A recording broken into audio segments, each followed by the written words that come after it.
Hii video ni kwa ajili ya mwanaume yoyote yule ambaye ameoa lakini huwa hapati hamu ya tendo la ndoa mara kwa mara. Hata akipata hamu ya tendo la ndoa huwa kama anawahi kufika kileleni, lakini kigongo chake hakisimami kwa imara. Pia kuna vitu vya asili unaweza kutumia na hiyo changamoto ikaweza kuondoka. Na moja ya vitu hivyo vya asili ni kutumia mmea wa mlonge. Mmea wa mlonge ni moja ya mimea ambayo inaweza ikaongeza uzalishaji wa homoni zako za kiume kwa wingi sana. Na homoni za kiume niyo kitu cha muhimu pia ambacho kinahitajika ili upate hamu ya tendo la ndoa mara kwa mara, lakini pia hata mashine yako isimame kwa imara. Na majani ya mlonge haya huwa yanasagwa, unapatikana unga ambao unga wake unaweza kufanana kama hivi, unakuwa wa kijani. Sasa tafuta huu unga wake.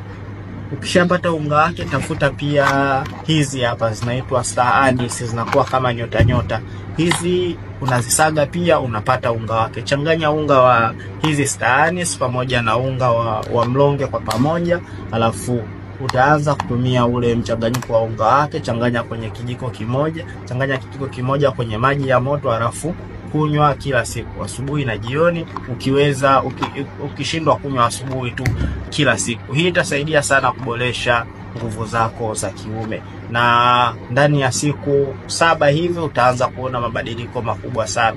Hivi vitu vinapatikana kwenye maduka ya asili. Unaweza kaenda maduka ya asili, unaweza kaenda kwenye maduka ya viungo kuweza kujipatia vitu hivi. Lakini kama unahitaji ambazo tayari zimekuwa zimeandaliwa, unaweza kanipigia simu kuweza kujipatia mchanganyiko wa Kaya Power ambao unaweza kukusaidia kuondokana na changamoto za nguvu za kiume. Mashine ipo legelege, unawahi pia kufika kileleni, haumlizishi mwenza wako na unachelewa pia kurudia tendo la ndoa. Nipigie simu sasa hivi uweze kujinyakulia Kaya Power muda huu. Kayan Herbs, cure from nature.